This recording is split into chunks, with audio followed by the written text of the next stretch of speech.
everyone, how are you? Every fall I make pumpkin soup, and I received this recipe from a friend of mine in the UK, and I absolutely love it. And so I thought for once that I'd get a chance to share it with everyone, and they got a chance to see what I do in order to make my soup. I said today to someone that I make this soup so much, but by the end of November I am sick of pumpkins. But then of course it's in my freezer, and I'm so happy that I have it when it's February and it's cold outside. It's just a delicious soup. It's got a little curry powder in it, so it's got some ginger, has a little kick. I really like it. So what I start with is I start with a couple of sugar pumpkins. The recipe calls for 2, and I'll post the recipe later on in the comments below. But the recipe calls for 2 pumpkins. I did 5, and all I did was stick them in my oven on 400 for about an hour. So I didn't do anything but stick them in. I didn't pierce them, I didn't oil them, I actually rinsed them so that they would be a little cleaner, but I went ahead and did that. So I'll put that in the oven and I let it go for about an hour because you'll see that the skin gets golden brown and it's perfect, and then when it's done, then I pierce the skin, and I'll pierce it all the way around. And so what happens is that the air will escape from the pumpkin and the flesh will pull in and the skin will stay where it is, and so it's easier to peel it and makes it better. I'm going to take all of my seeds and I'm going to rinse them and I'm going to roast them in my air fryer, but basically this is how I get my pumpkin for my pumpkin soup. I don't use canned, and I don't cut into a hard pumpkin because I find that just to be too dangerous, and it's ridiculous. Why not just go ahead and peel it down? Best thing you want to do too is once you've vented everything is that you let it cool. So what I have here is an entire thing of pumpkin, which is great. And you can do that in advance, and you can take this and stick it in your freezer, and that way you'll have pumpkin from here forward if you'd like. And just make sure that you do it in the 2 pumpkin or 2.5 pumpkin ratio in the bags so that you don't have to remeasure it later on. So that being said, I'm going to show you a few other things that I'm doing. I'm going to turn this pot down just for one quick second because it's a little high right now. And then I'm going to go ahead and I'm going to tell you how I do my pumpkin. So the recipe calls for celery and carrots and leek and ginger. And again, I'll post the recipe. But if I am doing a whole bunch of that stuff, I really don't want to sit here and chop forever. So I take our salad chopper, which is super great. And I've already put a whole bunch of the stuff that's already in the pot because it had to saute for about 10 minutes. But I take our salad chopper and I'm just going to go ahead and do this in the big pan here. I've cut this leek in half so it's easier for me to get a better cut.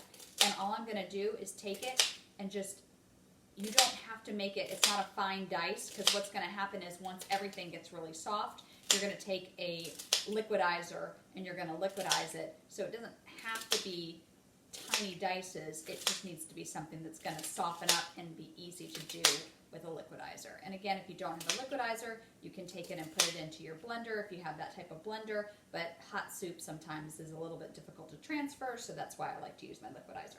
Anyway, so there is that. I also put carrots in here, and I don't peel my carrots. I'll wash them, but I don't peel them. So if they're fresh carrots and they're long carrots, I'm just going to do this.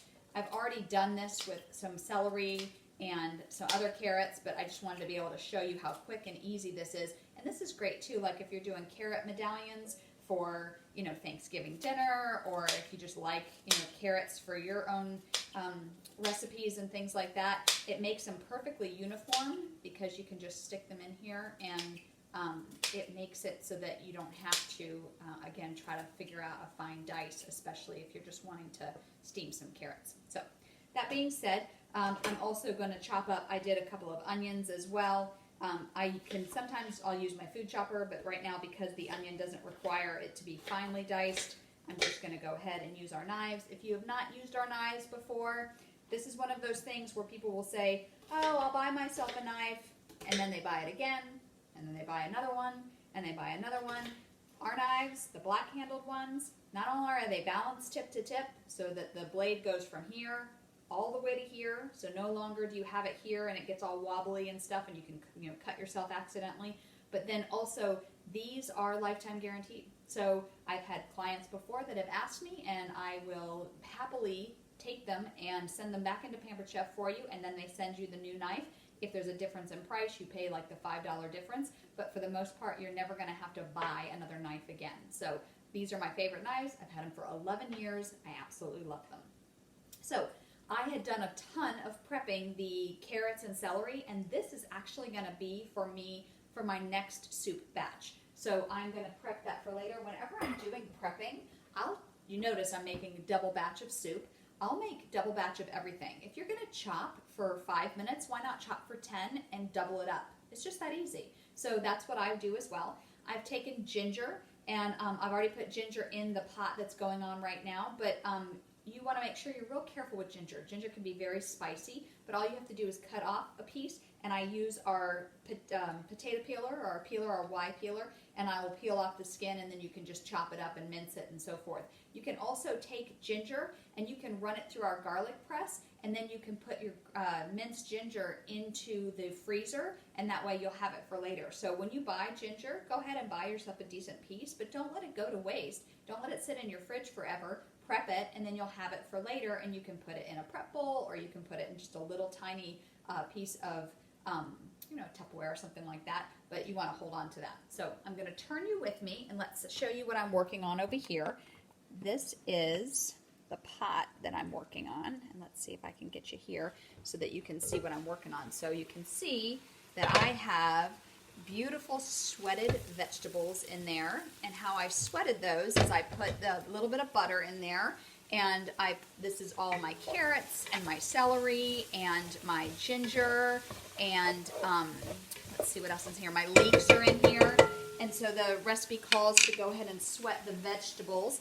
I've already cooked the pumpkin, so I don't necessarily need to sweat it with anything else, but excuse me while I try to get this in here without being messy, but this is going to be the rest. And again, normally I would recommend that you chop up your pumpkin and that you would make your pumpkin, in cubes or so forth, but because my pumpkin is so soft, it's going to mix right in there, and it is not going to necessarily need to be chopped. I'm using the garlic press, and so I have 4 cloves of garlic because I'm doubling this recipe, and as you can see right here, I'm just going to take my knife and take this off of my garlic press. Doing this left-handed, which is something I probably shouldn't be doing, but you can see right there, look at that. The piece of the husk of the garlic comes right off. I'm going to stick that over here in my garbage bowl now that I have. And so I don't have to take my garlic and peel it and get it all messy and gross. It is going to come right out, and I'm going to get every last bit of garlic out, and then it's so nice when it comes right off on the end there, and I don't have to worry about digging it out. So I had a garlic press from Pampered Chef for, goodness, 12, 15 years, and I just used it to death. And so it's one of those things that's lovely, but you definitely have to every once in a while replace it, which is why people will host a show, because they can replace things that have been well loved in their kitchen. So my last clove of garlic here, and again, this is super easy, and then my hands don't get all garlicky and gross because I'm using the knife as well as the garlic press to do everything else. So that'll go in my dishwasher and clean up, and then it calls for 3 pints of chicken stock. There are 2 cups in a pint, so that would be 6. These are our easy read measuring bowls, because you can see the measurements are all the way up the front here, but I actually, since I'm doubling this recipe, it requires me to put in 12 cups, so forgive me while I refill this. This is the largest one, and it is 4 cups in size, and I'm going to require to get one or more of these across the room. But while I do that, let me tell you that you could obviously make your own chicken stock. If you are doing a rotisserie chicken in the air fryer, you could take those bones and do up some celery and onions and whatever and make your own chicken stock. But right now, for quick movement, I'm only going to use the boxes that I have. So that is 8 cups right there. And you notice that I'm using this giant stock pot. This is Pampered Chef's stock pot. This is my cookware. And my cookware is also lifetime guaranteed, which means that I don't have to worry about replacing my pots, because my pots will be something that once they are used and well loved, I can turn around and call Pampered Chef and they will replace them for me. And again, all I would do is pay the difference if there's a price difference in the size pot that I want.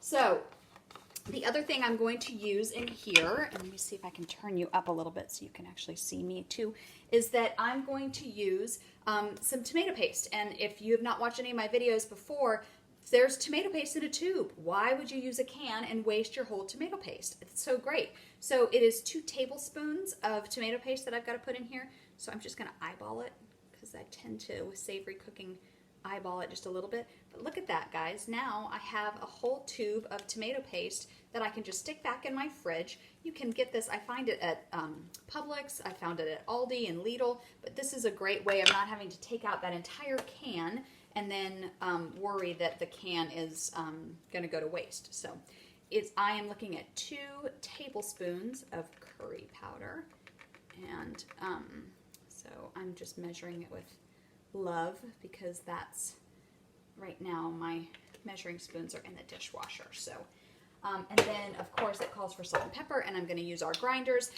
One of my guests from a show just bought the silver salt and pepper grinders, and I told her that I was super jealous because I have these wooden ones that I won from Pampered Chef when I was doing a contest, but I did not have the silver ones, and I kind of want them. So obviously all Pampered Chef people have things that they wish for and that they'd like to have, even for people who have a ton in their kitchen. So this smells heavenly. I cannot wait. And so right now it's on medium heat, and I'm going to let this simmer and come to a boil for about 45 minutes. And then I'm going to take my immersion blender, and I am going to put everything in here, and I'm going to mix it all up.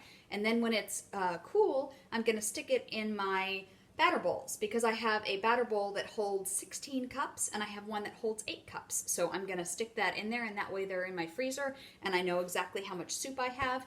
But this is my pumpkin soup, and I absolutely love it. It's one of my favorite recipes. It was given to me by my dear friend Jillian when we lived in the UK, and we make it every year. It reminds me of them. We top it with Parmesan cheese or a little bit of balsamic, and it's just delicious. So whatever you all are doing, I hope that you are having a good day, and that I hope that maybe this soup recipe is something that will inspire you to do some cooking of your own. All right, have a great day. Take care.